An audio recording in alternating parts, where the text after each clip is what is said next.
Hello everyone. Thanks for taking the time to listen to this video. I want to share my perspective of the cons, disadvantages, and dangers of being a gold digger, sugar baby, or escort. 1. Most of the time when one is primarily looking for men that will provide for the lifestyle they desire, or as society refers to as high-value men, they know and accept that these are not the type of man to be monogamous or be a one-woman man. Many women figure it is worth it to put up with cheating if the man is willing to provide the lifestyle they desire to have. However, even if you are not the jealous type, it is still dangerous to knowingly sleep with a man that is sleeping with other women, even if you use protection and get tested on a regular basis. Using protection is not always sufficient to protect you from every possible disease and infection, because it doesn't cover the whole area. Even if the man is being tested on a regular basis, he could contract something right after being tested and not know it. Society tries to make us believe that there is a safe way to have relations with whoever you want to, but that is simply a lie. Yes, one can reduce the risks, but there is no way to completely eliminate the risk. 2. Safety and security reasons. Some women teach other women that it's all fine and good as long as you do not actually sleep with the men you deal with. Yes, that will protect you from contracting a disease, but it is still not safe. When a man that has wealth spends a lot of money on a woman, eventually he is going to expect something in return, and if you are not willing to cooperate, they have the money, means, and connections to find out where you live, where you work, who your family is, etc. These days, anyone can purchase a background report on anyone for any reason, and it's not expensive either. There are also people on the dark web that specialize in tracking people down and worse. Some of these men might become obsessed and stalk you or worse. The best policy is to never accept gifts from a man that you are not interested in unless it's your dad, your brother, or a real friend.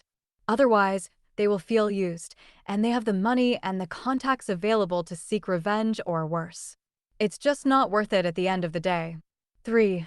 Many of these men are married and never intend on leaving their wives. They know that eventually when they get bored of you, they will replace you with a younger model that's new and exciting.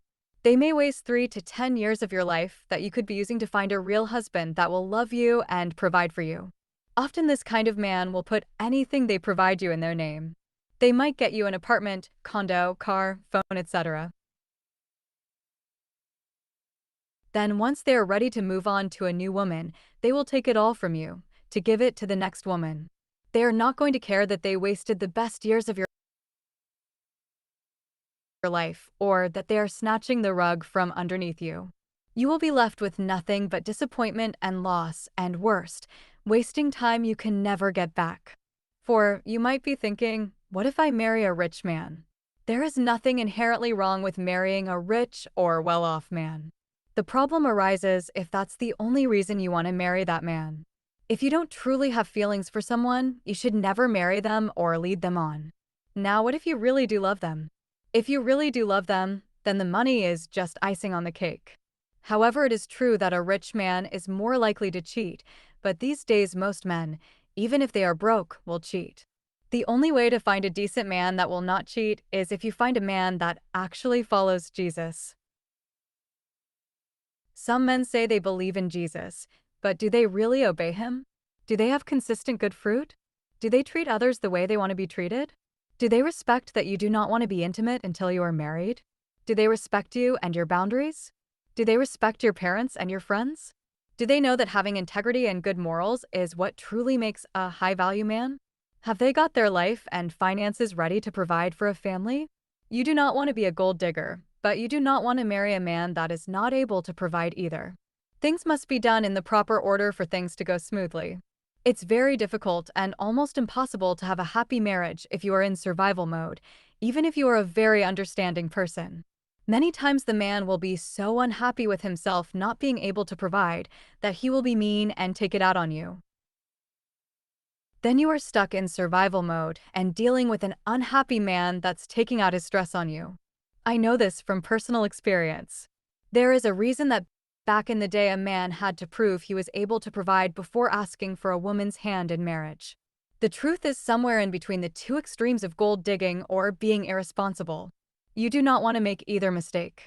You want to find a man that follows Jesus and is prepared to provide a normal lifestyle, even if you are not able to work, because once you start having children, it will be very difficult to be a good wife, mother, and hold down a job. Yes, some people are able to do it by using daycare or babysitters. However, employers usually expect you back to work only 6 weeks after you give birth, and newsflash, babies usually are not sleep trained until they are at least 6 months old, not 6 weeks. That means while you are barely sleeping at night, you still have to go to work on no sleep for at least 6 months, unless you have a nanny. Plus, it usually takes parents much longer to sleep train their babies these days because many parents have a hard time letting the baby cry it out and prefer a slower and more gentle sleep training method. Plus, it takes longer than 6 weeks for your body to fully recover after giving birth, especially if you have to have a C-section. Most people do not know this, but a C-section is considered a major surgery, and it takes time to fully heal from that. I have personally had 2 C-sections, and the healing process was slower than I anticipated. The bottom line is that God knew what He was doing when He intended for the husband to work and provide, and the wife to stay home and take care of the children and do housework. Not because women are not capable of doing more, but because there are only so many hours in a day, and healing after childbirth is no joke. God also knew what He was doing by choosing monogamy and requiring men to marry a woman before having relations. When we deviate from this model, most men will take advantage of it, and you are the one left to pick up the pieces of your life. You are the one that takes a hit to your reputation, your body, and your mental health. That's why it's super important to choose a man that really follows Jesus and is really prepared to provide for a family. Anything less than that is very risky and at the end of the day, very pricey. To recap, the dangers of pursuing wealth over character are very real. There are health risks, security risks, wasted time, and emotional consequences. And the best way to protect yourself and build a healthy life is to seek a man who genuinely follows Jesus, respects you, and is prepared to provide for a family while maintaining integrity and good character. I would love to hear from you, so if you have any tips, advice, or personal experiences you want to share, please leave a comment below because it could really help someone else. If this video helped you, please like it, share it with someone who might need it, and subscribe so you do not miss future videos and to help grow the channel. Thank you so much for watching.